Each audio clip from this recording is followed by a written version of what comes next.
ahora no nos escuchamos.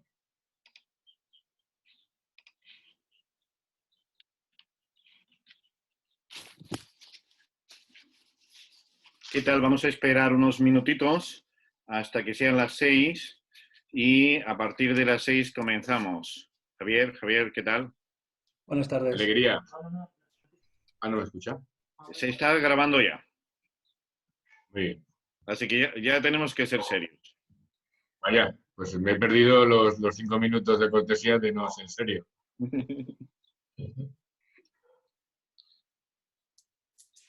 Enrique, hola. ¿Qué tal? ¿Cómo estás? Muy ¿Bien? bien, muy bien, muy En bien. esta situación Sí, dentro que nos ha tocado vivir. del rigor de esta situación. Muy bien, vamos a explicarle a todo el mundo conforme se vaya conectando. Ahora mismo hay 92, irá aumentando exponencialmente en todo esto. Si tenéis alguna pregunta, primero yo creo que solo veo a los panelistas, perfecto. Yo creo que si tenéis alguna pregunta que hacer, pues estoy viendo ahí a Florencio Sousa, a Francisco Ramón, a Carmen Núñez, a Luis Manglano. Por favor, hacer la pregunta sobre el tema a discutir en el privado a Javier Plaza, de tal forma que él pueda discriminar dentro de la lógica de este sistema cuáles a lo mejor pueden ser más interesantes dentro de todas las preguntas que os animamos además a que hagáis. Con las 6 esperamos, Javier, si quieres 2 minutitos o empezamos Bueno, cuando quieras. participantes, si quieres, procedemos a la presentación y que se vayan. Perfecto. Esperamos un par de minutitos, vale. Un par de minutos, vale. Les he pedido a los participantes que nos digan desde dónde vienen. Hay de muchos sitios, leo ahí desde dónde se conectan. De Castellón veo ahí, Madrid, Málaga, Madrid, Estepona, Valencia, Orense, Madrid. Había alguien de Panamá, he leído al principio. Alguien de Panamá. Santiago de Compostela, para que veáis Tenerife. Oh, qué bien. Valencia, Ecuador, Quito, Oviedo, Valencia, Sevilla. Este no lo entiendo.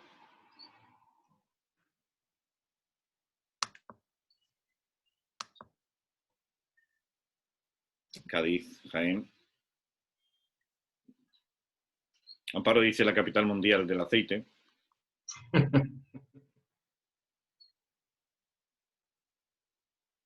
Albacete, muy bien.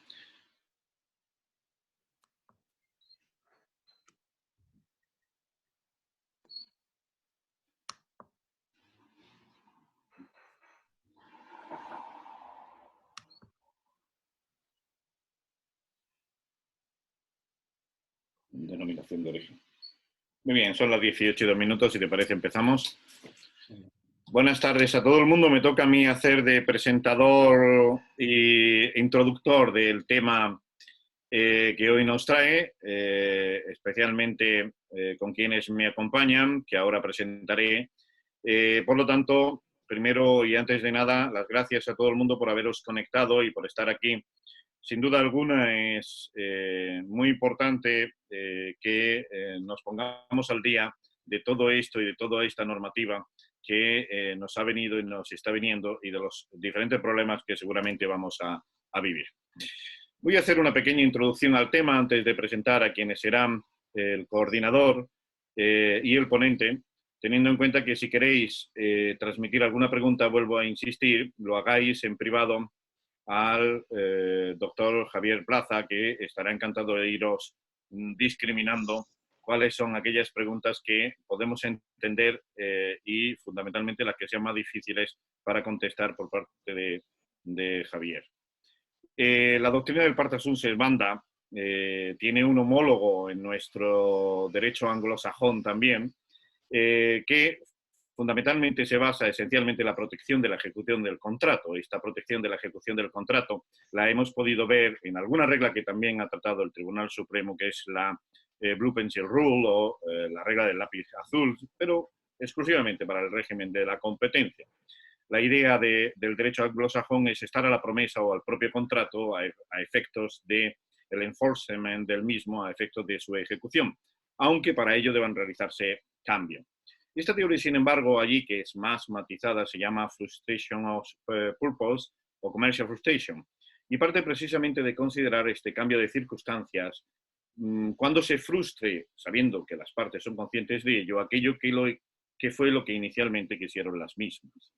En tal sentido, estas causas de frustración pueden ser, como en el derecho español, causas imprevistas, causas legales, fenómenos naturales, o bien la intervención de cualquiera de las partes. Pero igual que en el derecho español, se diferencia la impossibility de la frustration en la medida en que exista una fuerza mayor por un lado y una frustration por otro. La fuerza mayor, esta limitation del derecho anglosajón, nos viene a determinar, sin embargo, que lo es basado en la imposibilidad o extrema dificultad del cumplimiento por parte de las partes, valga la expresión, de ese contrato en virtud de las obligaciones a las que ellas se han comprometido. A diferencia de la frustration, en donde se deviene una posibilidad de cumplimiento, es posible cumplir las obligaciones, que sin embargo atacan a la base del negocio y por lo tanto, aunque se cumplan, no van a cumplir las legítimas expectativas que las partes pactaron en el momento original de ese negocio, es decir, aquello que previeron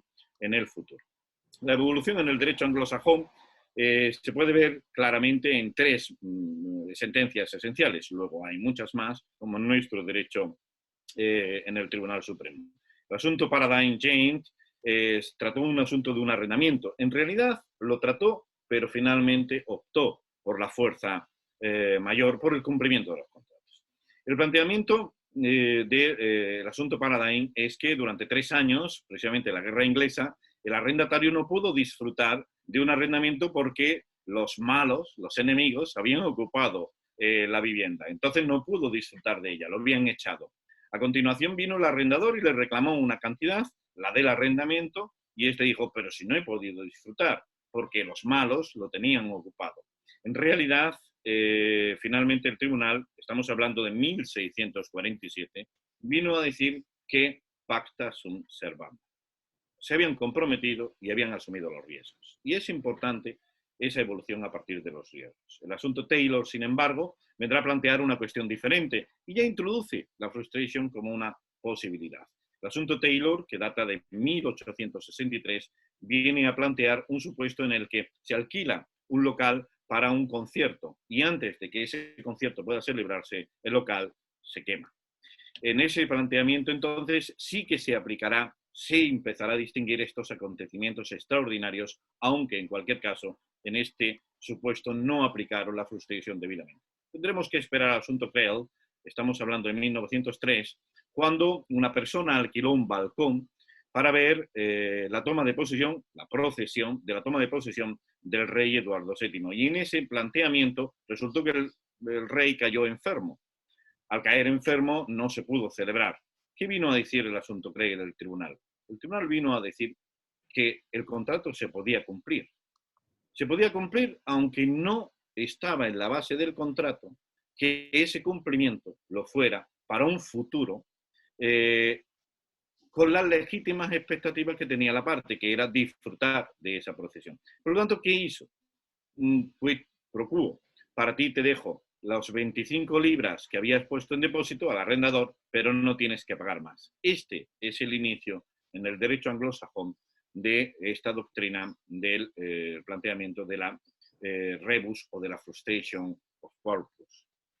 El planteamiento en derecho americano existe también, aunque se recoge en el derecho anglosajón, tanto por fuerza mayor, por caso fortuito, como por un planteamiento de la frustration en el acto, en la ley de 1943, el derecho americano lo recoge como el derecho del common law en el second restriction of contract. En este se viene a plantear, y leo literalmente, qué es 265 esa frustration. Cuando, después de la celebración de un contrato, el propósito principal de una parte se ve sustancialmente frustrado sin su culpa por la ocurrencia de un evento cuya ocurrencia era un supuesto básico sobre el cual se había celebrado el contrato. Sus restantes deberes para prestar el servicio se extinguen a menos que el lenguaje o las circunstancias, el lenguaje del contrato, indiquen lo contrario.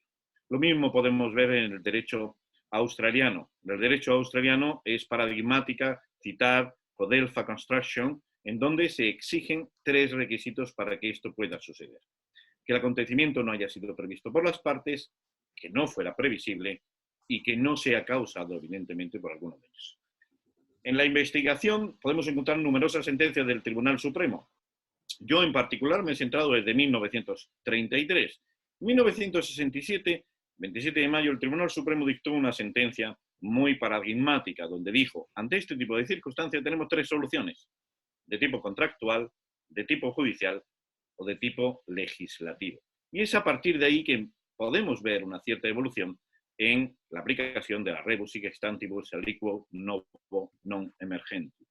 El planteamiento, sin embargo, ha venido transcurriendo a partir de es aplicable a los contratos de larga duración, es aplicable a los contratos de corta duración, es aplicable a los contratos condicionados, es aplicable cuando el riesgo ha sido previsto por las partes o no, dentro del contrato. El planteamiento del Tribunal Supremo ha ido bandoleando. De hecho, en alguna sentencia, no tampoco muy lejana, ha venido a negar este planteamiento, que no era una teoría aceptada por el Tribunal Supremo. En materia de crisis, voy terminando, la sentencia de 8 de noviembre de 2012 del Tribunal Supremo ya dice que no se puede descartar en términos generales su posible valoración a través de la aplicación de la regla rebus sic stantibus cuando nos encontramos en supuestos de crisis. La sentencia de 17 de enero de 2013 realiza un recorrido por parte de la doctrina del Tribunal Supremo, aunque y llega a la conclusión de su posible aplicación a estos supuestos de crisis. La sentencia de 29 de octubre de 2013 del Tribunal Supremo mantiene que la mayor onerosidad que se produce por estas situaciones de crisis en cualquiera de las partes del contrato no constituye base alguna para la aplicación de la rebus sic stantibus. Desarrollando un poco más, la sentencia de 23 de mayo de 2014 sí que hace un análisis. Veremos que en la antigüedad el Tribunal Supremo había determinado una distinción entre la teoría de la base del contrato y la rebus sic stantibus, una más subjetiva y la otra más objetiva. En esta ya, sin embargo, en la de 23 de mayo de 2014, hace un análisis completo de ambas teorías. ¿Dónde la aplica? Paradigmática, y dejaré que esto sea esencial en la discusión de hoy, la de 30 de junio de 2014, que todos ustedes conocen, donde al abordar también estos supuestos aborda alguna de la jurisprudencia anterior. El 24 de enero de 2015 termina la posibilidad de adaptar la misma a situaciones de crisis, si bien con matizaciones. La de 30 de abril de 2015 habla, no obstante, o matiza respecto del riesgo inherente al contrato. La sentencia de 24 de junio de 2015 analiza la posesión de los contratantes. La de 13 de julio de 2017 también lo matiza en relación a los riesgos que hayan podido prever los contratantes. La de 15 de enero de 2019 matiza también a estos efectos el criterio de buena fe. Y la de 18 de julio de 2019 ya vino a exponer que el riesgo regulatorio no se incluía en todo esto. Es decir, tenemos un campo trascendental en la evolución jurisprudencial del Tribunal Supremo, que el ponente que nos va a asistir hoy tendrá que intentar desenmarañar. Si para esto no fuera suficiente, la 15-2020, Real Decreto Ley de 2020, viene a definir una especie de rebus, una derivada. Una vieja sentencia de 1937 del Tribunal Supremo también se refiere a ello como la derivada de la rebus cuando establecieron una norma en este sentido. Y por ello el artículo 36, también otros, pero por ello el artículo 36 de ese Real Decreto Legislativo fue particularmente modificado para establecer su aplicabilidad con estos condicionamientos. Para coordinar todo este sistema tenemos al profesor doctor Javier Plaza Penedès, catedrático de Derecho Civil de la Universidad de Valencia, evidentemente por todos conocido, pero en cualquier caso, ya saben, delegado de protección de datos en la Universidad de Valencia, director del máster oficial de mediación, arbitraje y gestión, coordinador del microclúster en estudio de derecho de empresa, director de numerosas revistas, profundo análisis en cualquiera de los artículos que ustedes puedan analizar de del profesor académico de honor de la Academia Internacional de Ciencias, Tecnología, Educación y Humanidades, académico correspondiente de la Real Academia de Legislación y Jurisprudencia. Nos coordinará y coordinará las preguntas a estos efectos, así que un honor para mí que estar contigo, Javier. Bienvenido. Y como ponente, el catedrático de Derecho Civil, Francisco Javier Orduña. Javier Orduña. Al que he tenido la suerte de conocer desde la perspectiva de su concepción de magistrado del Tribunal Supremo. Uno no conoce a los magistrados del Tribunal Supremo, simplemente los mira desde su púlpito y uno está abajo.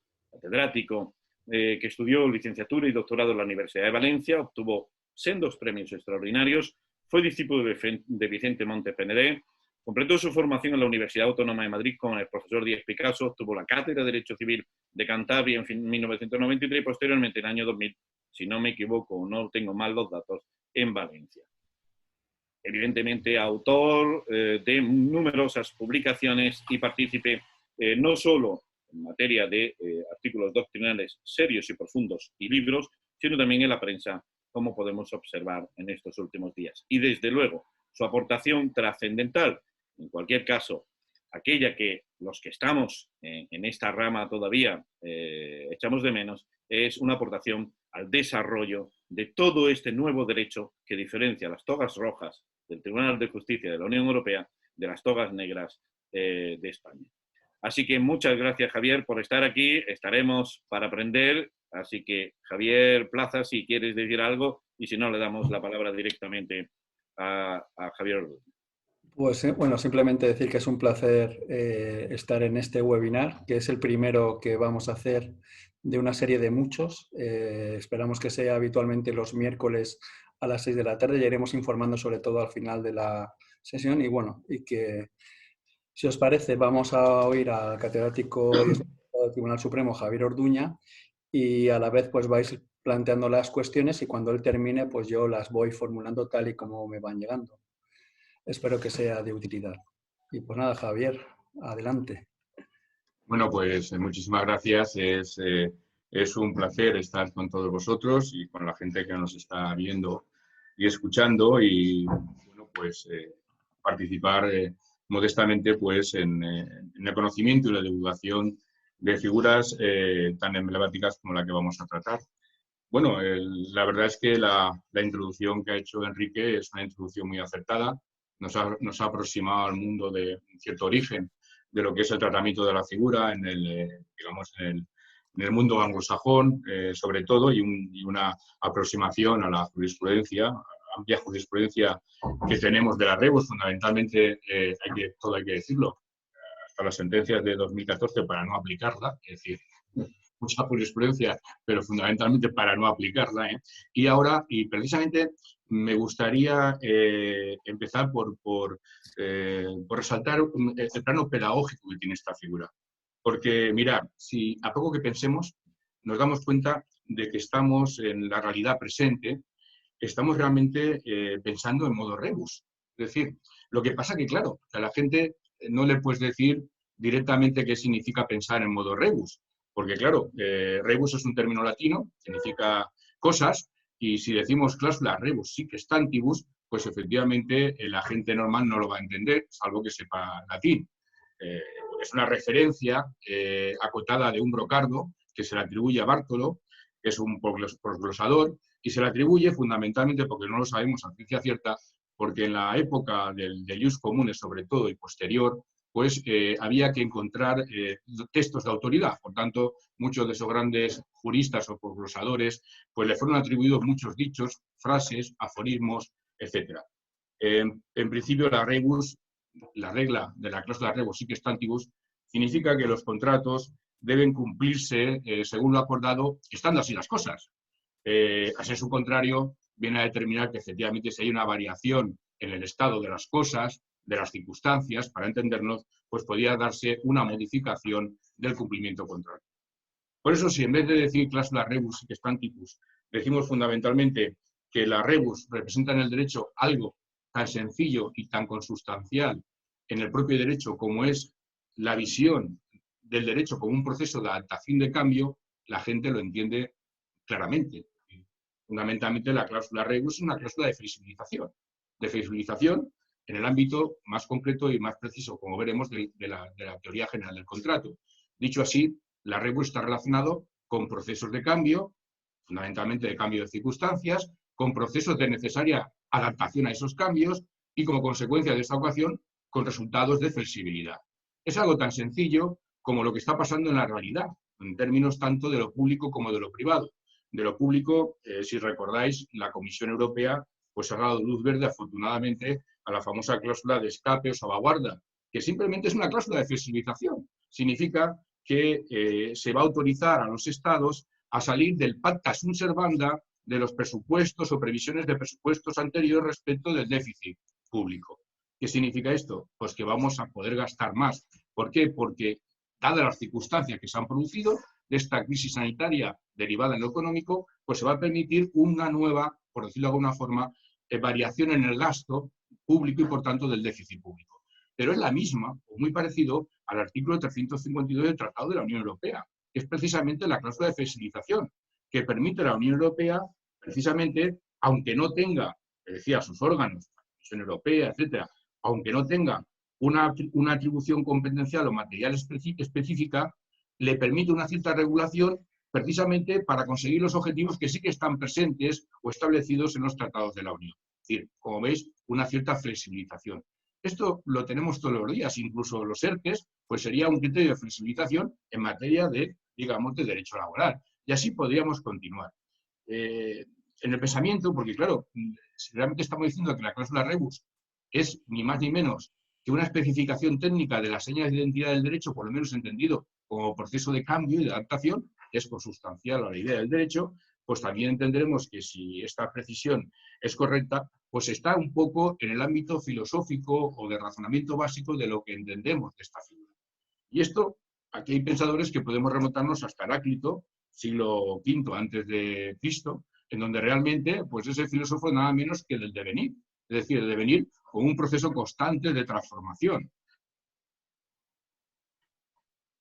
A él se le atribuye, porque en Naciones se le atribuye la famosa paradoja del hombre que no puede bañarse 2 veces en las mismas aguas de un río, porque el discurrir de las aguas es totalmente cambiante.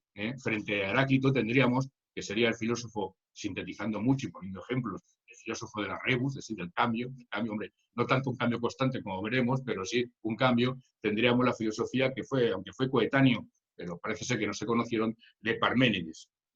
Parménides, al contrario, sería el filósofo de la inmutabilidad del ser, es decir, entendido fundamentalmente como una plasmación del ser única, inmutable, etc. Bien, más recientemente tendríamos la paradoja entre Hart, que es un autor, un pensador importantísimo para el derecho, y de Dworkin, ¿no? Pues lo tendríamos en estos papeles.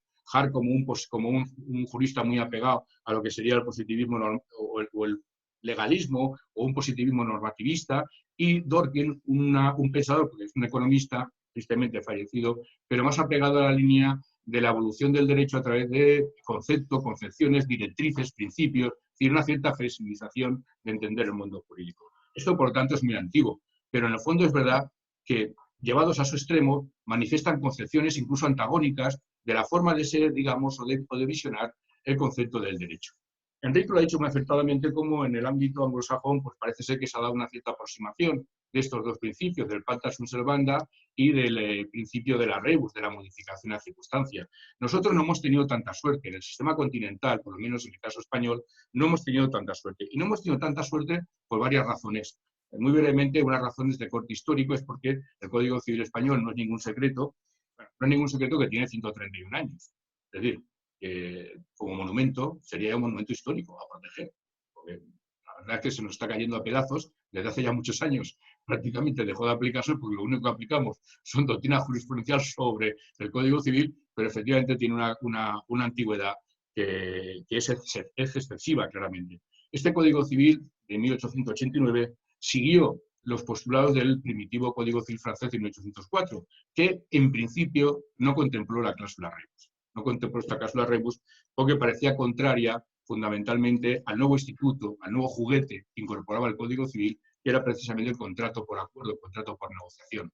Tenemos que pensar que cuando el Código Civil estatuye el contrato por negociación como nuevo paradigma de la fuente de las obligaciones, los primeros comentaristas tuvieron claro que tenían que tener una posición de disfavor de todos aquellos elementos o figuras jurídicas que representaran una cierta erosión de ese principio, establecido ya no como aforismo o como vocardo, que es lo que es el pacta sunt servanda, sino como un dogma inclusivo de la propia interpretación, no solamente del contrato, sino del derecho mismo. Una posición totalmente formal, literarista, etcétera, conservativa, inmutable de ese mundo. Por tanto, celebración de contrato y cumplimiento de contrato parecían dos momentos totalmente conexos e inmutables. Frente a eso, la rebus aparecía como un cierto peligro, una cierta modificación, una cierta erosión de lo que es fundamentalmente la vinculación a la palabra dada, etcétera, y por tanto se vio con un cierto disfavor. Esto, sobre todo, además, alimentado por concepciones que asimilaban el pacta sunt servanda como un criterio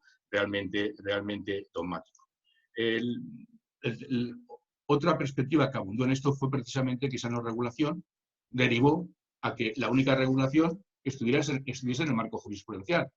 Enrique ha citado numerosas sentencias, pero yo cuando tuve la oportunidad, que me encargó entonces el presidente de la sala, Juan Antonio Siol, en las sentencias de 30 de junio de 2014 y 15 de octubre de 2014, que modestamente considero que son las que instauran un nuevo paradigma, una nueva forma de entender la naturaleza y función de esta cláusula, pues me permitió la oportunidad de estudiar a fondo esta jurisprudencia.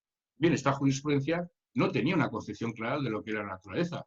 La propia sentencia que acaba de decir, de 1967, nos dice que hay varias alternativas. Bueno, realmente, si la figura hubiese estado en la ciencia jurídica, no tendría tantas alternativas. Sabríamos perfectamente dónde situar a la cláusula rebus. Yo lo tengo claro, y la sentencia de 2014 también parece ser que van en esa línea, que pertenece obviamente al ámbito de la teoría general del contrato y al ámbito de las causas sobrevenidas en el cumplimiento contractual. Es decir, evidentemente no estamos hablando, por tanto, de un remedio excepcional, de un remedio peligroso, de un remedio totalmente fuera o al margen de la sistemática del Código Civil, sino un remedio consustancial a lo que es las vicisitudes o la vicisitud que puede tener el cumplimiento contractual.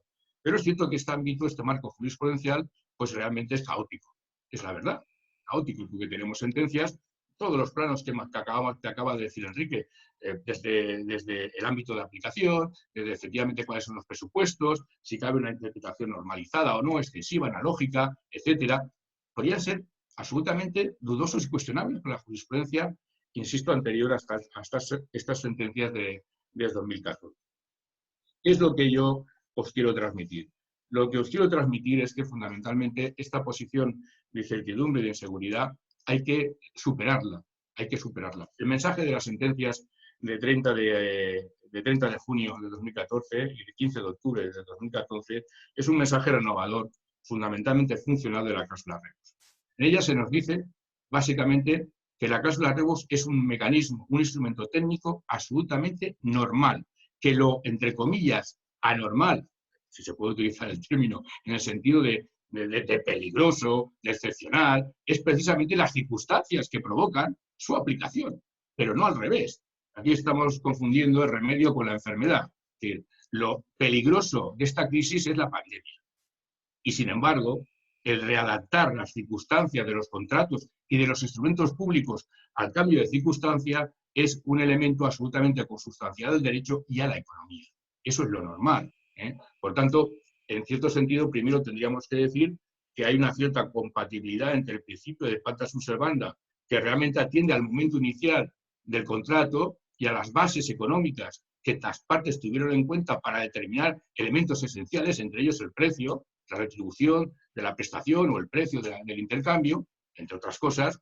Y otra cosa distinta es que también resulta compatible que cuando se rompe la estructura de ese equilibrio, cuando se rompe efectivamente lo que es la base económica, de eso hablaremos también adelante, de la base económica, sobre todo, no tanto la base subjetiva, sino la base económica del contrato, estamos ante un sobrevenimiento de circunstancias no previsto, es decir, imprevisible, y no asignado típicamente por la naturaleza del contrato, de los riesgos del contrato, que realmente se ciernen en una modificación del contrato que consideramos justa porque ha habido una alteración de la base económica y como consecuencia una excesiva onerosidad para realizar la prestación. Es posible, a diferencia del incumplimiento por razones fortuitas o de caso de fuerza mayor, que sigue siendo posible, pero que económicamente resulta excesivamente onerosa para una de las partes sin culpa, insisto, de la previsión suya o sin culpa, digamos, de la atribución de ese riesgo a una de las partes. Teniendo, por tanto, esta compatibilidad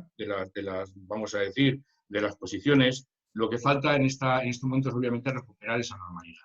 La sentencia de 30 de junio, la que he citado, lo que hacen precisamente es recuperar la normalidad desde el punto de vista de la configuración lógica y natural de la cláusula rebus. El fundamento ya no es la equidad. El fundamento de la equidad, que en muchas de las sentencias que ha citado Enrique aparece como fundamento último, es cuando realmente no tenemos o no sabemos un fundamento normativo. Claro, el desconocimiento que tenemos de la cláusula rebus, porque como no ha sido regulada, no sabemos ni siquiera su fundamento, lo teníamos que derivar a fundamentos extracodificados, como era la equidad. Nuestro Código Civil, con muy buen criterio, solamente deja que el juez decida en equidad cuando realmente la norma expresamente se lo permite. Aquí, como no hay regulación, pues se decía el fundamento de equidad por encontrarle un fundamento. Podemos decir también de justicia contractual, etcétera, pero ese no es el fundamento. La cláusula rebus tiene un fundamento precisamente consustancial, fundamentalmente dinámico, a lo que son las reglas y directrices básicas de nuestro orden público económico. Porque es una cláusula que refleja muy bien reglas básicas de la economía, reglas básicas que tenemos afectadas en nuestro sistema normativo y que son fundamentales. Es cierto que tenemos reconocidos, como sabemos, la atribución de bienes privados, de bienes y servicios privados, y que ese intercambio es la consecuencia lógica de esa atribución. Pero bueno, en la atribución, en el intercambio, que es cuando fundamentalmente acontece a través del ámbito contractual, es cuando se mueven las modernas directrices de la conmutatividad del comercio jurídico y del principio de buena fe. Estas directrices, que en principio son generales para todo el ámbito del intercambio que podamos imaginar en nuestro sistema, en el ámbito contractual se especifican, se especializan en el principio de equilibrio de las prestaciones, como una referencia clara a lo que sería la excesiva onerosidad, a la ruptura de esas prestaciones una vez acaecida el cambio de circunstancias, y se especifica también respecto al principio de buena fe. Porque cuando estamos hablando de la rebus tenemos que tener la constancia y la seguridad también doctrinal y científica, que estamos hablando de un elemento técnico que está a la altura mismo de lo que es la integración contractual del 1258 con la integración del contrato por buena fe. Es decir, el 1258 nos dice que el contrato, cuando se perfecciona, no solamente obliga a lo expresamente pactado, pacta sin servanda, sino que además obliga a las consecuencias derivadas del principio de buena fe. Es el principio de integración, fundamentalmente para integrar y superar lagunas. Pero junto con ese principio, y de la misma forma, y con la misma lógica y naturalidad y extensión, el principio de flexibilidad, el cláusula rebus nos diría que cuando efectivamente se ha perfeccionado el contrato y ha acaecido un cambio de circunstancias imprevisible y que no era imputable o atribuible a ningún riesgo del contrato y que altera significativamente la base económica o representa una excesiva onerosidad para una de las partes, efectivamente esos principios de conmutatividad y de buena fe suponen o comportan la posible modificación del contrato para que efectivamente se llegue a un reequilibrio y una adaptación del mismo mientras dure las consecuencias de la crisis. Por tanto, si atendemos a este plano, nos daremos cuenta que las posibilidades de aplicación de la rebus en sede natural, como es la que toca, que es fundamentalmente en el ámbito del contrato, de la integración, insisto, y modificación del cumplimiento contractual, son totalmente abiertas desde el principio. Es decir, claro que la rebus se puede aplicar a los contratos de corta duración. Es que no hay una categoría jurídica que distinga contratos de corta y de larga duración. Hay contratos de trato sucesivo, cuya duración puede ser 1 año, 2 años, 3 años, 4 años, 5 años, 6 meses, y contratos de trato o de ejecución instantánea, pero de prestaciones diferidas. El Código Civil italiano, para resolver cualquier tipo de polémica, expresamente lo reconoce en su artículo 1467, me parece. Es decir, reconoce que la rebus aplica a todos los contratos de trato sucesivo e inclusive a los contratos de trato único o de ejecución instantánea, siempre que alguna de las prestaciones queden definidas.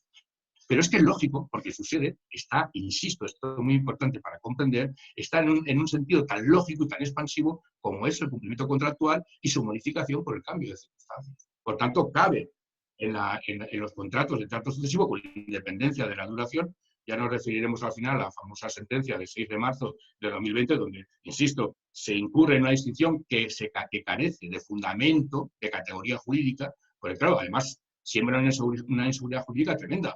Porque ¿qué es un contrato de corta duración? sea, es un contrato de corta duración y ¿a juicio de quién? Porque claro, decir que un contrato de prestación de servicios, como era el contrato de referencia de prestación de servicios desde el punto de vista de espacios publicitarios, una televisión pública, pues decir que eso es de corta duración porque la prórroga era de un año, pues significa sembrar la total inseguridad jurídica, porque el contrato era de 2 años y prorrogable por 1 año. Por lo tanto, oiga, la distinción no es de corta duración, porque ¿qué es corta duración? Insisto, en los contratos estos del sector, digamos, audiovisual. ¿Qué es corta duración en los contratos de suministro? ¿Qué es corta duración en los contratos, yo qué sé, de reparación de accesorios? ¿Qué es decir? Bueno, había un caos jurisprudencial, exactamente el mismo que se ha producido con la cuestión del crédito revolving, en donde cada juez o cada audiencia puede especificar según su arbitrio, porque ya no es interpretación de la norma, según su arbitrio, por qué entienden contrato de corta duración o larga duración. No. La distinción son contratos de trato sucesivo y de ejecución instantánea, pero de prestaciones diferidas. Basta con eso para que se abra este pórtico. Pero es más, si la sede natural es la sede contractual, pues claro que se puede aplicar, que cabe aplicar la rebus en el precontrato, por ejemplo. Claro que cabe aplicar la rebus en las obligaciones condicionales. Habrá que estudiar el ámbito concreto de la condición, si es una condición resolutoria, si no es una condición resolutoria, condicional, y cuándo se produce el cambio de circunstancias sobrevenido. Vamos a ver, es que incluso será la paradoja que la última reforma del derecho concursal ya prevé una cierta rebus en el ámbito del procedimiento concursal. Oiga, es una legislación especial. ¿Cómo fundamentalmente se da la paradoja de haber una previa regulación? Aunque no es una regulación obviamente típica de la cláusula rebus, pero ya reconocida claramente en el ámbito concursal, y en el ámbito del Código Civil se sigue sin regularla. Y bueno, evidentemente, la aplicación, por lo menos conceptual y teórica de la rebus, en principio alcanza a la teoría general del contrato, y por tanto cabe en el precontrato, cabe precisamente en los contratos con obligaciones condicionales, pero cabe también en una serie de supuestos como pueden ser precisamente en el ámbito concursal que acabo de decir, en el ámbito también de la mediación o del arbitraje. Es decir, hay unas posibilidades clarísimas de aplicación de la rebus, porque en principio digo, conceptualmente, desde una concepción normalizada y bien acabada de lo que es la rebus, no hay a priori ningún obstáculo para no reconocer la aplicación de la misma. Por eso entiendo que es muy importante, desde el punto de vista de estos nuevos paradigmas, de asentarnos en lo que yo entiendo que es la jurisprudencia que permite volver o mirar hacia una consideración natural y lógica de la cláusula rebus, en estos términos o en estos periodos cuya aplicación es fundamental. Porque las alternativas que se producen fuera de esta cláusula rebus, es decir, si miramos la cláusula rebus de una visión anterior y tradicional, que era sumamente peyorativa, restrictiva, se restringía su ámbito de aplicación, se restringía o se aumentaban sus requisitos o sus presupuestos, etcétera, etcétera, se le calificaba, por tanto, de una forma excepcional. Las conclusiones son muy claras. Allá donde tengamos rebus, fundamentalmente, donde tengamos la posibilidad claramente reconocida de un cierto deber de renegociación y de un cierto deber de mantenimiento del contrato a través de la modificación o adaptación del contrato, tendremos claramente conservación de contratos, pero a su vez conservación de empresas y conservación de empleos. Allá donde efectivamente el único crisol sea el pacta sunt servanda, lo que tendremos claramente será incumplimientos contractuales, posteriormente a estos incumplimientos contractuales, procedimientos concursales y posteriormente a los procedimientos concursales, extinción o liquidación de las empresas y, por tanto, liquidación o extinción también de los empleos. Los ejemplos en la economía son claros y básicos y, efectivamente, yo creo que esto no admite discusión. Por tanto, estamos ante una seria necesidad, si bien sobre la base de esta jurisprudencia que anima claramente a una regulación plenamente normalizada, con fundamentos modernos y con una concreción técnica también operativa y moderna. Enrique hablaba obviamente de la frustración del fin del contrato. Nosotros aquí, Enrique, tenemos el problema inverso. Siempre vamos un poco detrás de los acontecimientos. En el ámbito anglosajón, como tú acabas muy bien de explicar, estos conceptos son los generales. Es decir, el concepto general es la frustración, digamos, de la finalidad del contrato que actúa como un supraconcepto. Sin embargo, en nuestros supuestos de incumplimientos resolutorios, que son los que la jurisprudencia ha elaborado a partir de 1124, el principio, digamos, la dinámica fue contraria.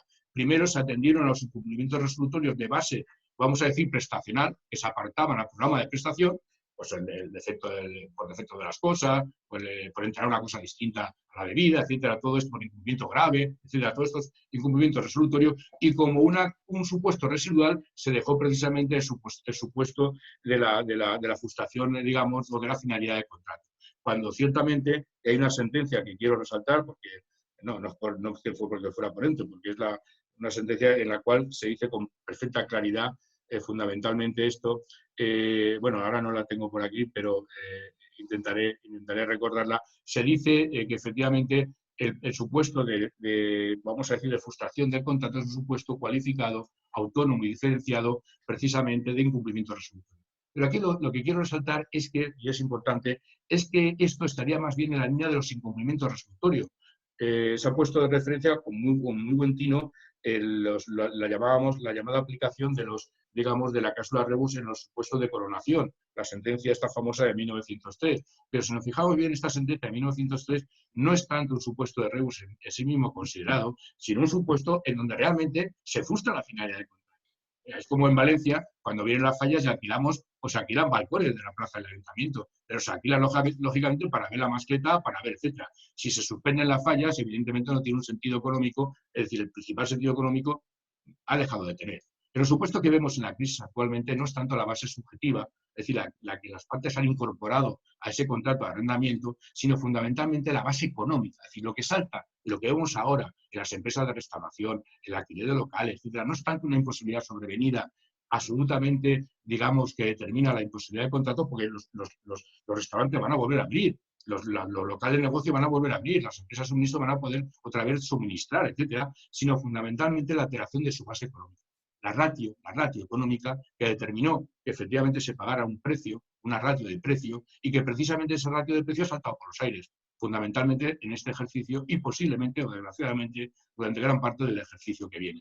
Eso es lo que determina fundamentalmente la base económica, que no es subjetiva, donde se aplica la renta. Como también es cierto que, muy conexo a lo que acabo de decir, determina también no solamente la alteración de la base económica, sino la excesiva onerosidad. Es decir, que en este caso la parte afectada tenga que asumir los costes de esa baja rentabilidad y, sin embargo, el incremento de los costes es el mismo. Por tanto, este componente económico completado técnicamente es que se afecta muy bien a la rebus, no tanto el incumplimiento resolutorio por frustración, finalidad económica contrato, porque eso sería resolutorio, mientras que aquí estaríamos hablando fundamentalmente, porque la rebus es fundamentalmente una modificación de contrato. No tiende tanto a la resolución, sino lo que tiende es al mantenimiento del contrato a través de su modificación. Y básicamente, con esto voy a terminar, me gustaría citar por lo menos dos sentencias que vienen un poco sentencias de la Sala Primera, que vienen un poco a avalar esta doctrina. La primera es la sentencia 827/2012 de 15 de enero de 2013. Es una sentencia que se delibera en el año 2012, en diciembre, pero que se publica al año siguiente, el 15 de enero de 2013. Esta sentencia es interesante porque dentro de esto que hemos hablado, que he dicho, de las directrices de orden público como moderno fundamento de la aplicación de la rebus, aquí efectivamente esta sentencia reconoce por primera vez que el criterio de conservación de los actos y negocios jurídicos, que hasta entonces era fundamentalmente un criterio interpretativo, básicamente de contractual, etcétera, fundamentalmente derivado del 1289, del Código Civil, etcétera, se reconoce por primera vez como principio general del derecho. Y, por tanto, como un principio que va a formar parte también de esas reglas básicas que van a formar las modernas directrices. Porque como ocurre con el derecho, como ocurre con los fundamentos también no solamente se renuevan, sino que también se desarrollan. Y aquí estamos desarrollando también modernos fundamentos, especializaciones técnicas de figuras más abstractas o más generales que están cobrando vida propia, autonomía en determinados ámbitos. Este principio de conservación de los contratos, muy en consonancia con los principios europeos de la conservación, etcétera, significa que lo tenemos que tener en cuenta. Es precisamente uno de los fundamentos que aplicamos o que se debe aplicar en la regulación de la rebus, porque efectivamente la rebus tiende, insisto, no tanto a la resolución, sino a la modificación y conservación del contrato a través de su readaptación. Y la otra sentencia que quiero citar es la sentencia 254/2016 de 19 de abril. Esta sentencia es importante porque recoge un poco lo que ha sido la evolución del pacta sunt servanda, pero en sus justos términos. Es decir, realmente como un brocardo, como un aforismo del derecho y no tanto como un dogma. Porque, insisto, la Constitución o la configuración dogmática es doctrinal. En nuestro propio Código Civil tampoco la acoge, porque no acoge o no consagra en ninguno de esos preceptos el pacta sunt servanda en un sentido dogmático y absoluto. Por el contrario, el propio artículo 1158 permite la modificación, es decir, del pacta sunt servanda a través del principio de buena fe. Y así podríamos decir los artículos 7.1, el abuso del derecho, etcétera, se permite que realmente haya un componente axiológico, valorativo, que pueda modular el rigor en determinadas ocasiones de ese pacta sunt servanda. Por tanto, ni siquiera el Código Civil Liberal acogió como dogma el pacta sunt servanda. Lo que pasa que el pacta sunt servanda se acogió y es fácil, porque podéis mirar el artículo 1091 del Código Civil, en la línea que os estoy diciendo, en la línea de escenificar, visualizar al lector del Código Civil, a los nuevos ciudadanos, que los contratos ahora, contratos consensuales, que fue un nuevo instrumento, un supraconcepto que incluye el Código Civil, permitían crear obligaciones. Y antes, en el pasado inmediato a esta reforma, a esta introducción del Código Civil, hay que tener en cuenta que las obligaciones se constituían fundamentalmente a través de negocios estrictamente formales. Los escribanos lo hacían a través de estipulaciones o stipulatio romano. Por tanto, en la concepción vulgar de la obligación, toda obligación llevaba una forma. Y ahora el Código Civil iba a incorporar un instrumento moderno, por la economía ya moderna, en el cual se decía que efectivamente el mero acuerdo podía comportar ya por él mismo el nacimiento de obligaciones. Por eso, en 1091 dice que los contratos se deben cumplir entre las partes como se cumplen las leyes, o obligan como obligan las leyes. Obviamente el codificador de 1889 sabía que los contratos no eran leyes, que no estatuían leyes, pero sí que quería poner un ejemplo claramente, en este sentido claro y seguro, de ese cumplimiento. ¿Por qué? Porque era un instrumento que empezaba a ser utilizado y por tanto no había una cultura, digamos, del contrato como fuente de obligaciones. Esto nos ha pasado a nosotros durante prácticamente pues, la existencia del Código Civil. No hemos tenido una cultura de la rebus, sencillamente porque no se ha regulado. Al no tener una cultura de la rebus, que es muy importante, no hemos tenido una cultura de la renegociación, básicamente. Ha estado a expensas de lo que las partes quisieran. Porque evidentemente, como veremos a continuación o más adelante, lo que establece el Real Decreto 15 de 2020 no es una rebus, ni mucho menos. No tiene nada que ver, no es una regulación de la rebus. Es simplemente unas medidas puntuales de suspensión del pago de unas cuotas o del pago de unas rentas, pero no constituye ninguna regulación de la rebus. Por tanto, no hemos tenido esa cultura. Si queremos tener esa cultura de la negociación, es, de momento, atenernos a lo que es la base moderna de esa jurisprudencia, que sería la sentencia de 2014, y exigir al gobierno o a los gobiernos que sean competentes de que aprovechen este contexto y que regulen de una vez una figura tan esencial para el derecho como es fundamentalmente la cláusula rebus. Necesitamos esa regulación precisamente para que esa regulación venga a una cultura de la negociación y que, insisto, con esto termino, y que nuestro ordenamiento jurídico no siga siendo una isla ya en la Unión Europea. Porque, insisto, Francia, que no lo reguló, la ha regulado en el 2016, siguiendo en parte las sentencias del 30 de junio y del 15 de octubre de 2014, según parece ser, dicen los que han estudiado esta reforma, y lo tiene regulado el Código Civil italiano desde 1942, lo tiene regulado el BGB desde su nacimiento, lo tiene regulado el Código Civil portugués y recientemente también la reforma del Código Civil holandés. Por tanto, oiga, estamos haciendo o intentando tener una figura que dinamiza la adaptación de nuestros contratos y que obviamente no es mala para la economía.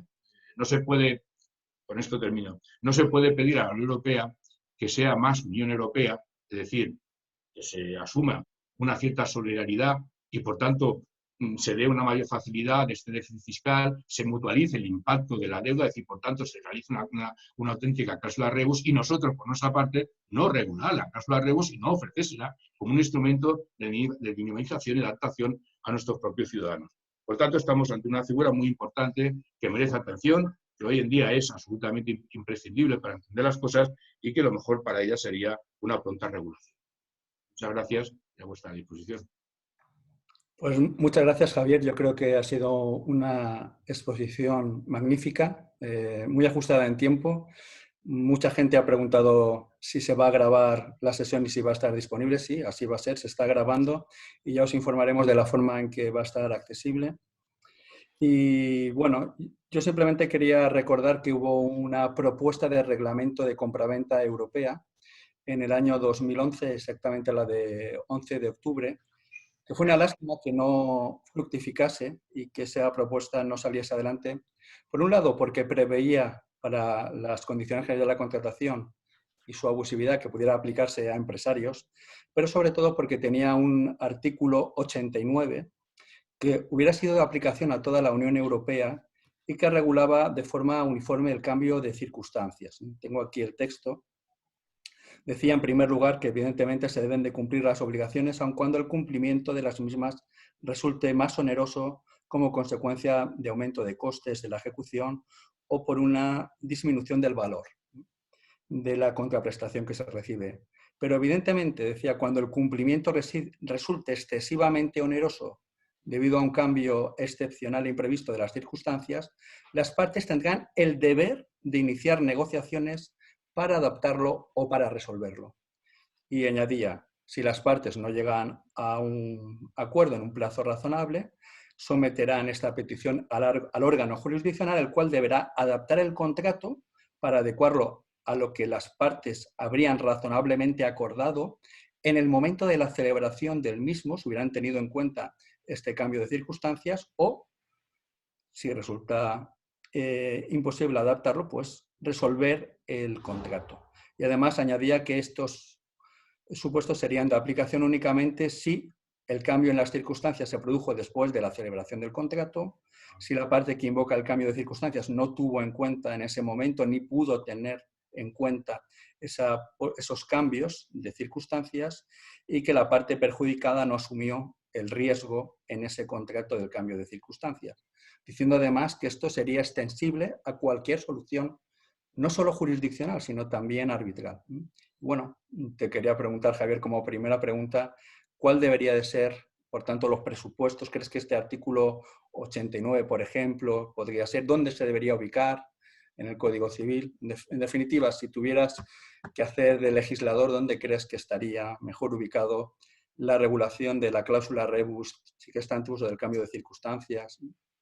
Bien, pues mira, en primer lugar, si tuviéramos que aprovechar claro, necesariamente la actual sistemática y estructuración de nuestro Código Civil, yo entiendo que ya he manifestado mi opinión plenamente favorable a que efectivamente este cambio sobrevenido de circunstancias sea estudiado y ubicado como un elemento natural del desenvolvimiento, del cumplimiento, por tanto, de los contratos. Por tanto, tendríamos que regularlo en el artículo 1258, para no crear un artículo nuevo diferente. El artículo 1258 tendría, por tanto, como he dicho, en el apartado primero, el número primero, lo que es la regulación del principio de buena fe desde el punto de vista de la integración contractual, de sobra conocido y trabajado por todos nosotros, y a renglón seguido estaría la regulación del cambio de circunstancias de los contratos, es decir, la modificación contractual de los contratos debido pues, fundamentalmente a la cláusula rebus. Y aquí estaría muy brevemente, porque está en la línea de lo que dice o estaba proyectado por este proyecto,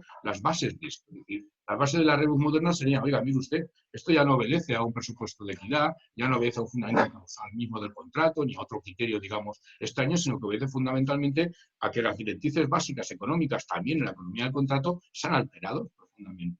Y ese es su fundamento. Ha habido una alteración fundamentalmente no imprevisible para las partes, es decir, que era totalmente, digamos, fuera de cualquier previsión desde el punto de vista de los riesgos contractuales y que ha caído de una forma sobrevenida y, por tanto, no imputable a ninguna de las partes.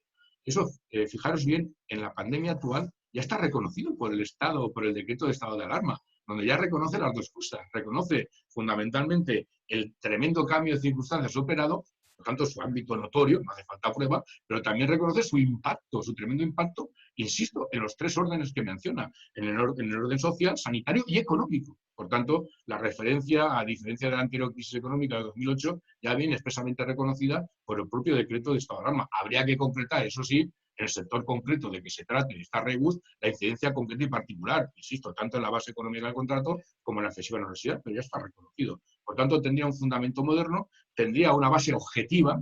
En esa base objetiva para mí no estaría tanto el incumplimiento resolutorio por frustración o finalidad de contrato, que es el incumplimiento resolutorio. La rebus miraría, por tanto, a la conservación, a un deber, se reconocería un deber de renegociación una vez acaecido este cambio sobre las circunstancias, y se le ampliarían las facultades, obviamente, del juez, precisamente para, si no se pone de acuerdo, fijar realmente lo que sería la adaptación del contrato, con potestades inclusives al principio, cuando realmente se llaman las partes a renegociar, de suspender provisionalmente el contrato o incluso acordar un cumplimiento mínimo, ajustado mínimamente a lo que está pasando. Es decir, se daría, por tanto, no una discrecionalidad, ni mucho menos, pero sí un margen de actuación al juez, porque tiene que tener también flexibilidad, porque estas circunstancias fue muy distinta. Aquí tenemos una circunstancia sanitaria que ha derivado en crisis económica, pero vendrán crisis tecnológicas, crisis fundamentalmente, incluso medioambientales, etcétera, de características muy distintas y, por tanto, habrá que tener una cierta flexibilidad, como digo, para que el juez pueda maniobrar. Lo importante de esta regulación no es tanto, insisto, la modernidad que podamos tener o la previsión lógica y natural de este remedio, sino la cultura de renegociación que obviamente se va a expandir en la medida que se tenga esta regulación. Por tanto, yo la situaría claramente en el actual Código Civil. Claro, en un Código Civil nuevo, obviamente, pues tendríamos una sistemática muy distinta de lo que son todas estas figuras, incluso una sección propia para explicar con toda claridad cómo se dibuja la rebus en el cumplimiento contractual. Pero bueno, estaría en el 1258 y tendríamos las dos figuras sistematizadas. Insisto, integración por principio de buena fe y cambio de circunstancias por la aplicación de la cláusula. Muy bien. Insisten los... Fíjate un momento, perdona, Javier. Una Sí. vieja sentencia de 1933, 7 de febrero, viene a decir que lo situaba en el 1281 y en el 1083. Otra de 13 de julio de 1954, que cita el 1258, pero no lo establece como fundamento, sino el 1255, el 1124 y el 1289. Bueno, Enrique, está muy bien tu colaboración porque además nos va a permitir a todos los lectores, esto es para que veáis que no hay trampa ni engaño, cómo puedo responder muy rápidamente a estas preguntas. Y es sencillo, pero es sencillo cuando realmente comprendemos la figura. Es decir, ¿por qué no es el 1281? Porque estamos diciendo que efectivamente la rebus es una figura que afecta al cumplimiento contractual, no la interpretación del contrato. Y el 1281 es interpretación del contrato. El 1281 es para aquellos que siguen pensando aún que pacta sunt servanda, es decir, la interpretación literal es el dogma de fe en cualquier interpretación. Se equivocan, pero es así, porque el segundo párrafo de 1281 nos recuerda que toda interpretación tiene que buscar lo querido por las partes. O sea, lo mismo que dice el 635 para la interpretación del testamento, es lo mismo. Por tanto, no es un problema de interpretación contractual. Sucede, no es esa. Y tampoco es un problema de límite de la autonomía de la voluntad. 1255 habla de la libertad de la autonomía de la voluntad y de los límites, la ley moral y el orden público. No, la rebus no es un concepto imperativo, limitativo de la autonomía de la voluntad negocial. No es un concepto tampoco que provenga de la moral, como podría ser la ley de usura, que el fundamento era la moralidad de la usura. Y tampoco es un supuesto que provenga del orden público, entendido como aplicación de una ley extranjera, etcétera. No, el problema que plantea la rebus es fundamentalmente, oiga, mire usted, así como tenemos un principio de buena fe que interviene en la integración contractual, pues tendremos que reconocer, por mucho que le pese a Hart y a todos los positivistas y leguleyos, tendremos que reconocer que nuestro sistema, los principios y los valores juegan un papel fundamental para decantar reglas básicas. Y que esta regla básica es la rebus, es una regla básica que afecta al cumplimiento precisamente porque hay unos principios de conmutatividad, de buena fe también, en este caso, el cumplimiento de los contratos, que permite esta modulación. Por tanto, la serie natural no es, insisto, de los supuestos de interpretación o de límite de la autonomía negocial, sino, como estamos viendo, los supuestos de cumplimiento contractual, es decir, de modificación de la eficacia del contrato o de modificación de las circunstancias. En cualquier caso, yo eso lo tengo claro, pero claro, Enrique, querido, el tema es que lo tengan claro también los demás, porque por lo menos yo estoy dando argumentos lógicos. Fíjate, la sentencia de 1933, estamos hablando de muchos años, no sabía situar la rebus. No es porque hubiese estudiado poco, es que seguramente tampoco tenía el contexto cultural posible para poderlo haber analizado. Ahora la otra sentencia, pero ahora ya tenemos la obligación, el deber, entre comillas, yo diría científico, de regular modernamente la rebus porque tenemos los mimbres. Y ya afortunadamente sabemos algo más de toda la estructuración o sistematización del Código Civil y yo creo que la rebus efectivamente hay que situarla en este contexto. Bien, pues Javier, insisten los ponentes en que si puedes aclarificar un poquito cuál es el fundamento de la cláusula rebus, si necesariamente es una circunstancia de fuerza mayor como la que ha acontecido, cómo es ese cambio de circunstancias, cuál es el presupuesto y sobre todo cuáles serían los requisitos para aplicar la cláusula rebus. Bueno, vamos a ver. Aquí lo estamos diciendo. La cláusula rebus no es un supuesto de interpretación contractual. Tampoco es un supuesto de caso fortuito del 1182 y siguientes del Código Civil. No, la rebus no está, el cambio de circunstancias no está operando una imposibilidad sobrevenida de la prestación. O sea, no se está fijando en el ámbito liberatorio del deudor, que es cuando estudiamos la imposibilidad sobrevenida.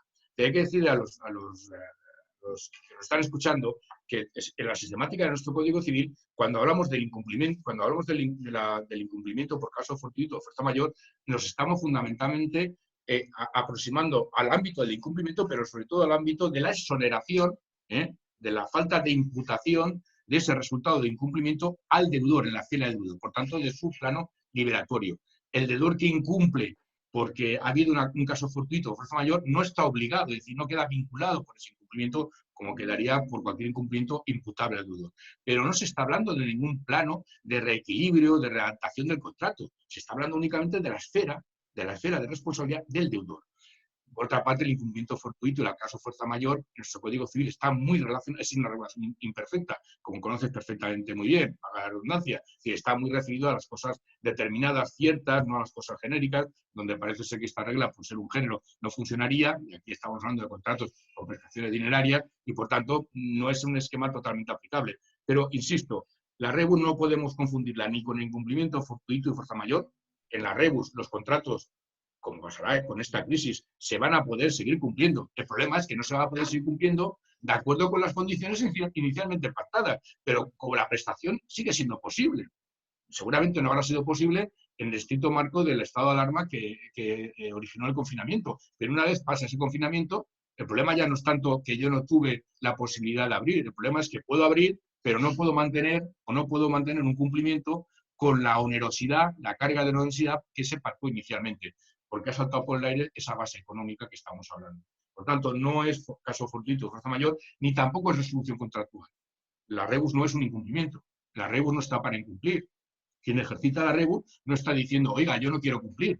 Lo que está diciendo es que yo no puedo cumplir de acuerdo con las condiciones pactadas. Por tanto, no se está cuestionando ningún incumplimiento resolutorio. Insisto, para mayor claridad, como le he comentado a Enrique, inclusive algunos casos que han un lugar, como se ha dicho, con un buen tino, a supuestos de rebus, en el fondo no son supuestos de rebus, porque realmente son supuestos más bien de condicionamientos subjetivos que las partes ponen para celebrar un contrato, es decir, para que ese contrato sea satisfactivo para una de las partes. Bien, esas son condiciones que integran el contrato y, por tanto, a efectos de cumplir o no y de resolver el contrato, pues se tiene que tener en cuenta. La alternativa que se da cuando hay una frustración del fin de contrato no es la posible modificación del contrato, es la resolución, porque estamos en el plano resolutorio. La alternativa que se da en el cambio de circunstancias es casi siempre la renegociación del contrato, porque, como he dicho, lo que se persigue es renegociar el contrato.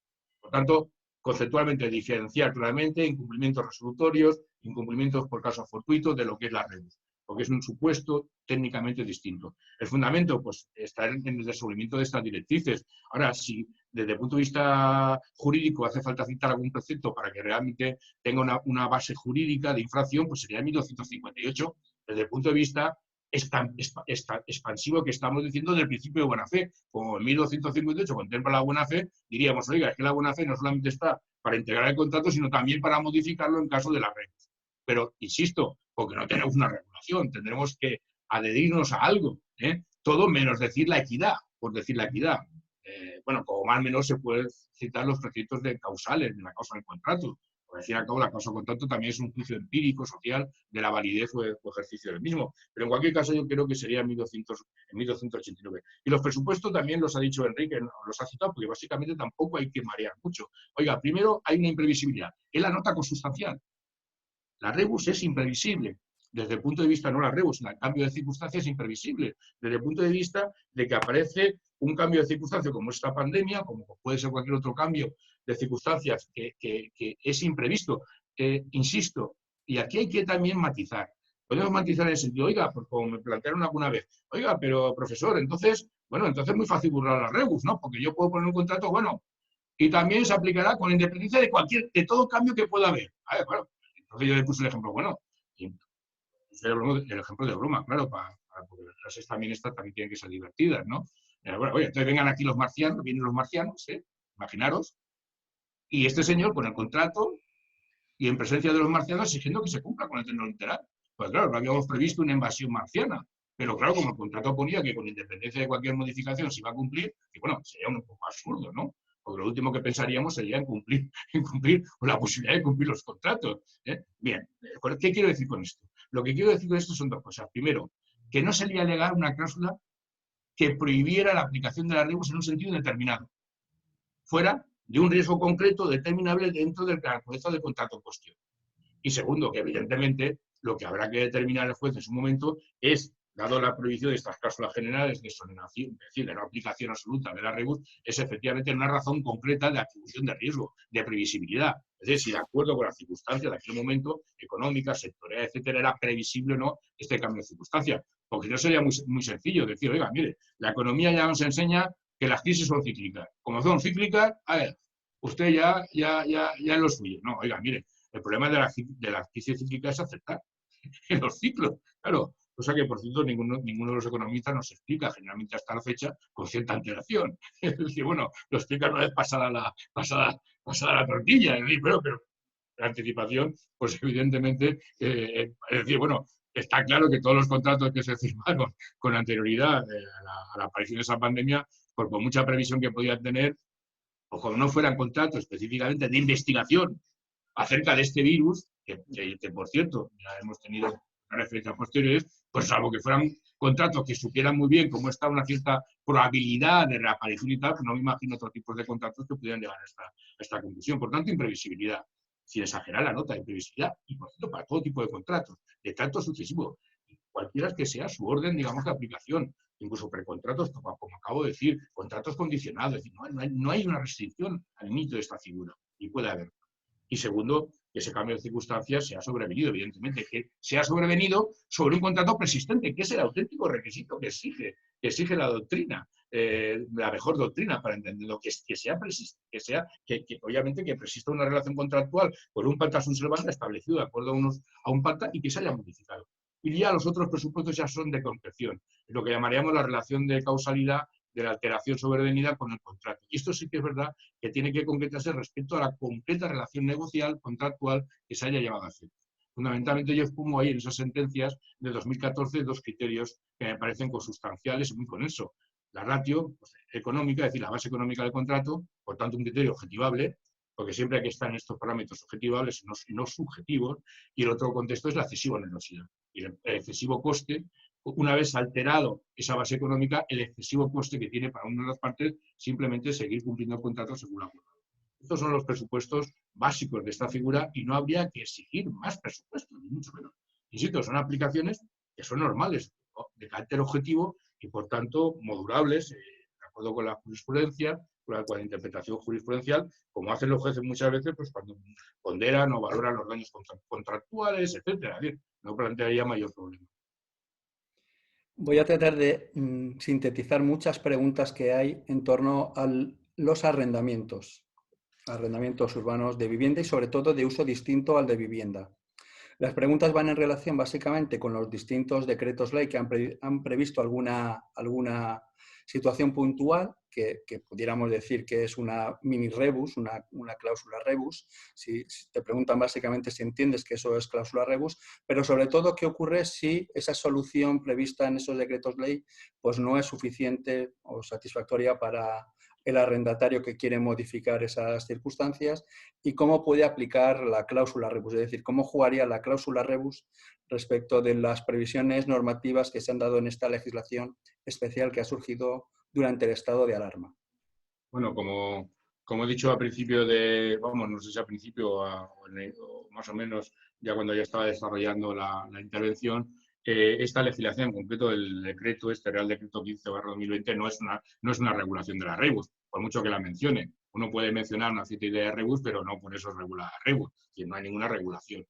Por tanto, a la pregunta, ¿es que el Real Decreto 15/2020 regula la REBUS? No regula la REBUS. Lo que regula es unas medidas normativas, porque está en una norma, en un Real Decreto, fundamentalmente de suspensión de una serie de rentas, de número de rentas, pero para nada supone una rebus, ni tampoco supone un criterio previo o procedimental para recurrir a la figura de la rebus. Es decir, una persona, un arrendatario puede ir directamente a la rebus perfectamente.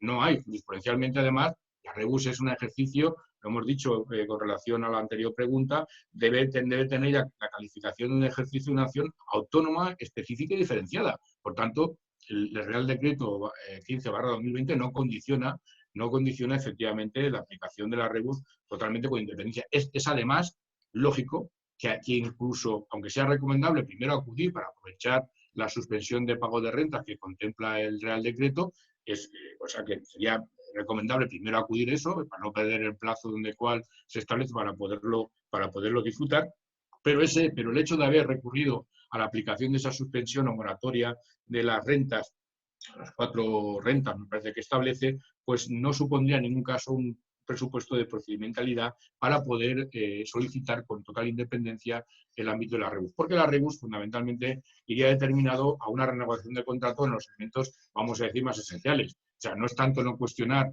la suspensión o la moratoria de las cuotas, sino fundamentalmente van dirigidas, obviamente, a renegociar el alcance, la variación de la renta misma, porque es un poco el coste fundamental que tiene en estos casos los arrendatarios para mantener la viabilidad digamos, de la explotación económica que están realizando. O sea, como me decía algunos, este Real Decreto es pan para hoy, pero hambre para mañana. Es decir, evidentemente nos supone, incluso ha tenido, yo creo, un efecto negativo. El efecto negativo que ha tenido es que posiblemente paralizada su publicación, paralizara muchas renegociaciones que se estaban produciendo al establecer ya, por decirlo de alguna forma, un máximo en donde los arrendadores podían ver ya, digamos, reconducido su deber de renegociación. Oye, yo te doy allí hasta lo que te da el decreto de 2020, este decreto, pero no más. Por lo tanto, me mantengo cuando realmente en los supuestos anteriores de la crisis de 2008, en aplicación a las sentencias de 2014, sobre todo en la de 15 de octubre de 2015, la afectación de la modificación del contrato sí que afectó durante el periodo de más o menos prudente que se estableció en la sentencia, sí que afectó a la cuantía de la renta que se estaba pagando en proporción de la caída de la rentabilidad que se había producido, en este caso era el arrendamiento de un hotel, por la ratio de rentabilidad de la habitación. Por lo tanto, no condiciona ni cuestiona la aplicación separada, autónoma, en este caso de la cláusula. Bueno, yo creo que con esta contestación has contestado a muchas de las preguntas que había en torno a los arrendamientos, incluso algunas aludían específicamente a esa sentencia. Nos preguntan también por el orden de proceder, es decir, bueno, ya sabemos que esa legislación especial realmente no es un corsé para buscar una negociación singular, pero ¿cómo sería el ITER? Primero habría que ir a una negociación, una mediación, y solo cuando no sí. esté de acuerdo y acreditarlo, ¿no? Esto sería... Sí. El interés se puede aprovechar directamente las medidas que contempla este Real Decreto, pero nada empece para que incluso solicitando la aplicación al caso concreto de estas medidas de suspensión del pago de estas rentas, se establezca ya, en este caso al arrendador, una oferta de renegociación del contrato. Ya obviamente en profundidad, fundamentalmente pensando en la viabilidad de la explotación y pensando en el tiempo, fundamentalmente, básicamente, de acuerdo con los informes que se están publicando y de acuerdo con la información que tenemos de la duración, posiblemente de la de la recuperación de estas circunstancias, de las circunstancias normales, pues una oferta de renegociación del contrato como paso previo. Al arrendador hay que darle la oportunidad, porque esta cultura de renegociación es de las dos partes. En algunos casos también me consta que inclusive, claro, son casos muy, muy poco frecuentes, ha sido el arrendador quien ha ofertado una renegociación de contrato, un ajuste. Es decir, ¿por qué? Porque la rebus vamos a ver, la rebus no está mirando el interés egoísta de una de las partes, esto hay que tenerlo muy claro. Cuando hablamos de volver a equilibrar el contrato, volvemos a hablar de un interés general que es el equilibrio del contrato, o sea, tanto para el arrendador como para el arrendatario. Porque, oiga, la historia la sabemos, la historia fúnebre en este país ya se sabe, oiga, si el arrendador se empecina, la empresa al final no le puede pagar, el incumplimiento le va a comportar un desahucio, el desahucio después un concurso, vete a saber, un montón de tiempo ahí sin poder arrendar el local o el negocio, y después vete a ver si lo arrendas, en un contexto peor de la... Por tanto, habrá que analizar, el arrendador tendrá que analizar si en el periodo de duración que tiene del contrato, a lo mejor es de 5 o 6 años, esta cuarta parte de afectación que puede tener esta crisis resulta rentable en aminorar esa renta para superar ese bache y volver a una cierta normalidad. Estamos diciendo que fundamentalmente la REBU es una cuestión, una figura muy económica, muy de corte, obviamente, implica en la economía del contrato. Y todos sabemos que los costes transaccionales de las nulidades de los contratos, de la resolución del contrato, de los procedimientos concursales, son tremendos. Por tanto, oiga, aquí el interés general, oiga, no es simplemente que de alguna forma el arrendatario pague menos, no, es mutualizar el impacto de la crisis en ambas partes, obviamente. O sea, lo mismo que le estamos pidiendo a la Unión Europea, pero desde el punto de vista de las finanzas públicas. Y oiga, mire usted, no nos deje solo aquí, vamos a mutualizar este impacto con presupuestos generales de la Unión Europea y a ser posible con una cierta quita para que efectivamente esto no aparezca como deuda y por tanto tengamos que pagar unos intereses tremendos por la deuda nuestra, ¿no? Bien, pues ese criterio de mutualización es el mismo que observamos en el ámbito interno de la economía, digamos, doméstica de los contratos, donde efectivamente la REBU mutualiza ese impacto, pero en beneficio de las dos partes. Por tanto, yo creo que hay que puntualizar muy claramente esta dinámica, la dinámica de las REBUs.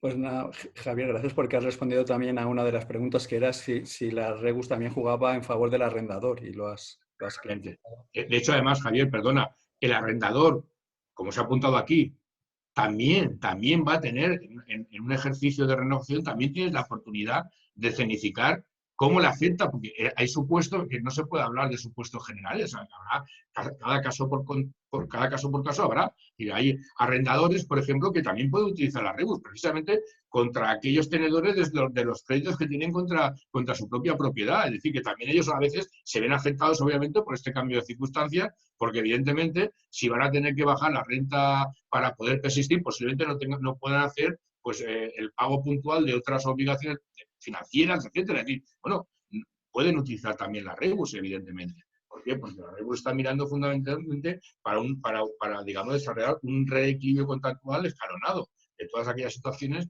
que sean objeto de digamos, de esta adaptación. Por tanto, la REBUS, claro, que beneficia en este sentido a los arrendadores, no como arrendadores, sino como, digamos, en sus relaciones jurídicas particulares, pero también para defender su postura, su interés económico en esa renegociación.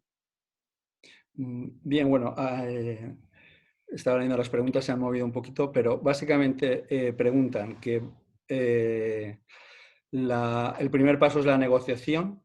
Si no fructifica, ¿qué hacer? Pues hombre, evidentemente habrá que solicitarlo judicialmente y entonces dice, bueno, ¿y qué hacemos mientras reclamamos judicialmente con el cumplimiento de las obligaciones? Bueno, el cumplimiento de las obligaciones lo que hay que hacer es fundamentalmente, para ser coherentes, pues hacer si realmente el plan de renegociación va dirigido a una cierta, digamos, redactación del contrato y rebaja de determinadas cuotas, pues hombre, lo que habrá que hacer fundamentalmente es comprometerse al pago de esas cuotas, es decir, consignar progresivamente las cuotas que según el plan de renegociación que se ha establecido, pues se den razonablemente. Es decir, en cualquier caso, el juez también tiene que observar que ha habido una voluntad clara de cumplir en la medida de lo posible el contrato y de mantener el contrato. Que bueno, pues si realmente no le he podido pagar el 100%, sino el 25% o el 30%, pues por lo menos eso, aunque el acreedor no lo quiera, en este caso el arrendador no lo quiera aceptar, pues habrá que consignarlo también para que efectivamente quede constancia de que ha habido, por lo menos en el ámbito de la negociación propuesta, pues un cumplimiento. Preguntan que si consideras que la evolución de la REBUS en el sentido de la mutualización del perjuicio del contrato puede suponer un caldo de cultivo para las compañías aseguradoras. No, las compañías no. Las compañías aseguradoras precisamente son expertas en adaptarse a estas circunstancias. Es decir, bueno, pues no, habrá que ver, según los tipos de cobertura, pues en qué medida, pues efectivamente, este elemento nuevo que es la REBUS, pues está contemplado también como uno de los elementos de riesgo, etcétera. Y por tanto, oiga, si está contemplado como un elemento de riesgo, pues imagino que dentro de la cobertura se establecerá también una cierta consideración de este elemento, pero en principio no tiene por qué tener un ámbito, digamos, claro, o sea, en fin. Vamos a ir ya cerrando porque estamos en las 7:15, quedarían apenas 5 minutos. Yo casi diría, si alguien tiene una pregunta que quiere que se haga sí o sí, pues que la ponga ahora mismo en el chat. Y preguntan aquí si los efectos de la REBUS se pueden extender a los avales bancarios y al ámbito bancario, el ámbito de la REBUS, en definitiva. No, el ámbito de la REBUS fundamentalmente afecta a la dinámica contractual, pero obviamente la dinámica contractual en la medida que es el ámbito principal, claro que afecta al ámbito accesorio, es decir, que el ámbito de la garantía estaría sujeto a la modificación que efectivamente se ha establecido en el ámbito contractual. Es decir, si realmente se hace una modificación de contrato, esa modificación no puede nunca suponer un presupuesto para aplicar una garantía con relación al pacta sunt servanda, sino que estará supeditada a esa modificación. Por tanto, claro, si modifica el contrato, modifica también o supedita también lo accesorio que es la garantía. Pues yo creo que me empiezan a preguntar los distintos ámbitos. Evidentemente, la aplicación de la rebus es al cambio sobrevenido de circunstancias que no se ha previsto en el momento inicial y que como tal cambio produce un desequilibrio entre las partes que lo tienen que buscar ellas el renegociarlo, cada uno con sus circunstancias, y si no llegan a un acuerdo, pues entonces acudir a la vía judicial. Enrique, ¿quieres añadir, puntualizar, cerrar, concluir? Yo no he querido hacerle, aquí dice uno, podemos aplicar la sentencia de marzo de 2020. Hay una regulación sobre una mini rebus, que comparto contigo no es una rebus, sino ni una derivada de la rebus, que es la establecida en la 15-2020. O la definición, con la definición, pero luego lo que hace es modificarnos también el anterior, el 11-2020. No sé yo cómo los tribunales reaccionarán a tener una regulación y a que luego le acompañen una rebus al margen de esta regulación, considerando la definición del legislador, que es importante, es decir, que lo ha querido hacer y lo ha hecho, y lo ha recogido en exposición de motivos. Esto es algo parecido a la rebus. El planteamiento que tú bien conoces es que ambas, sentencia de 2020, que creo que debe reinterpretarse, es decir, no puede limitarse y decir esto no cabe en estos pequeñitos, pero la parte legislativa creo que es más dura. Y por lo tanto, el planteamiento ese de buena fe que has dicho, yo creo que se convierte en trascendental para poder plantear uno u otro, ¿no? No, estoy de acuerdo contigo. Habrá que convencer. Esto al final, en fin, yo he insistido. Cuando realmente estuve pensando en el 2014, en las sentencias que teníamos en ciernes, que eran estas sentencias, y tuve que un poco que replantear todo el tema este de la rebus, yo lo vi como una fase interesante porque sencillamente no se había hecho. En el ámbito jurisprudencial no se había hecho un cierto esfuerzo de sistematización, de modernización de la figura. Ya teníamos mínimos para hacerlo, por lo menos para hacerlo. Enrique, en esta fase, yo ya es que no me planteo que esto siga otros 100 años en el ámbito jurídico. No, es que si no seremos un país que renunciamos a avanzar. Tendremos que volver a ver la película de Unamuno y todo esto. Renunciamos a avanzar, ¿no? Que inventen ellos, ¿no? Que inventen, que la regule Francia, Holanda, no sé qué, luego vendrá Brasil, etcétera, tal, pero nosotros no, porque nosotros somos especiales. Y tenemos que tener un sistema donde no se regule la rebus. Eso sí, la regulamos en el ámbito procesal, decimos una suerte de rebus, decimos otra cosa parecida en el decreto, pero no regulamos la rebus.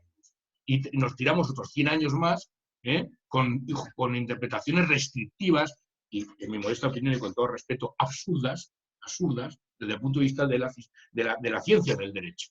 Y bueno, es absurdo, ¿no? Entonces, pues bueno, pues yo creo que habrá que exigir que efectivamente se regule esta figura, que es básica, es básica. El avance está en la regulación. Tenemos ya textos muy claros donde realmente nos están diciendo los parámetros claros. Oiga, un deber de renegociación, claro que hay un deber. ¿Qué acaso no lo estamos haciendo en esta crisis?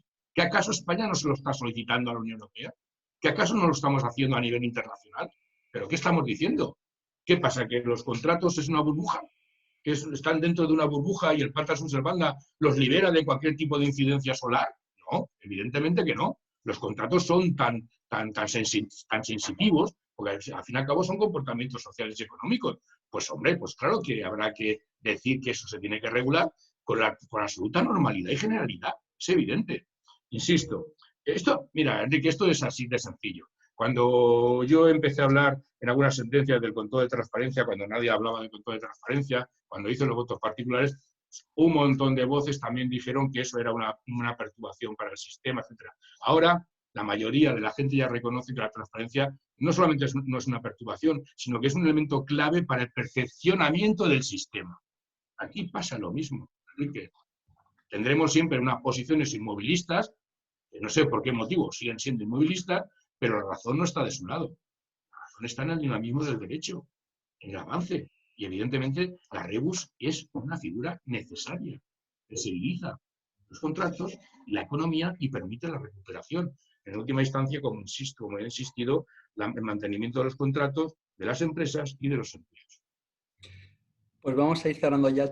Voy a hacer ya la última pregunta que, aunque creo que indirectamente ha sido contestada, pero específicamente me piden que te pronuncies sobre si entiendes que la cláusula rebus se puede aplicar, por ejemplo, a contratos de inversión o a supuestos de opción de compra. Había prevista una opción de compra, pero han cambiado las circunstancias y entonces también la opción tiene que adaptarse. Estas son las preguntas que... Bueno, ¿pero para quién? ¿Para Enrique? no, aparecen aquí en el chat. Está ahí para ti, que es el que sabe. Entonces, En realidad, bueno. yo personalmente creo, siempre es con muchas limitaciones. Creo que no, es decir, de hecho él lo ha expuesto muy claro. Si yo en el contrato ya he previsto el reparto de riesgos, si en la opción lo tengo, porque eso parto una opción, porque digo, oye, no sé qué va a ocurrir o qué no va a ocurrir. O en el planteamiento de las inversiones, donde asumo directamente el riesgo. El Tribunal Supremo, el propio Orduña, me permitirá que lo cita en sus resoluciones, tanto de 2014 como de 2015, a efectos de las situaciones de crisis. Y hay excepciones. Siempre esto es un marco general, desde mi punto de vista.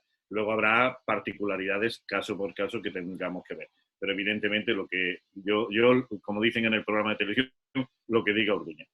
Hombre, me parece muy bien y efectivamente es difícil una aplicación de la rebus en contratos donde realmente hay un procedimiento, pues claramente, digamos, inversor o especulativo desde el punto de vista del riesgo, se asume un cierto riesgo y por tanto, evidentemente, ahí es más difícil de aplicar porque de alguna forma, por la naturaleza del contrato, pues realmente pues parece ser que tiende o que toma como una parte muy importante desde el punto de vista de la conmutatividad precisamente el riesgo. Es decir, el riesgo que se puede producir en estos contratos, insisto, serían aquellos contratos o aquellos procedimientos de inversión pues muy próximos a lo que sería la naturaleza de los contratos aleatorios.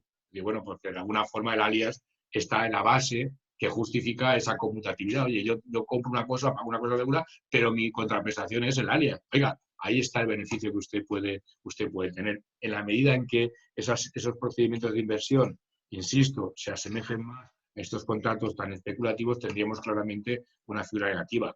En aquellos otros procesos donde realmente la inversión es una tan conservativa, que es básicamente, pues, insisto, pues sería discutible, habría que ver hasta qué punto efectivamente la configuración del contrato pues, determinaba aquello como una estabilidad segura, etcétera, desde el punto de vista, pero bueno, en principio hay que decir que efectivamente la rebus, en cuanto que haya un aspecto en donde precisamente la acomodatividad sea el alias, ahí efectivamente estaría en principio excluida. Muy bien, pues yo creo que ha quedado claro. También quiero hacerme eco de las muchas felicitaciones que ha recibido Javier por tu exposición. Enrique, también gracias por tu participación. Yo creo que la satisfacción, por lo que me dicen aquí, que he estado con WhatsApp, correos electrónicos Sí, y totalmente. es general. Entonces, bueno, pues si os parece vamos a ir concluyendo, emplazando ya para el siguiente webinar que tenemos previsto que sea justo la semana que viene a la misma hora, es decir, el miércoles día 27 a las 18 horas y donde está prevista la participación de la catedrática de Derecho Mercantil Ana Belén Campuzano, quien nos va a ilustrar sobre las principales novedades que contiene el texto refundido de ley concursal.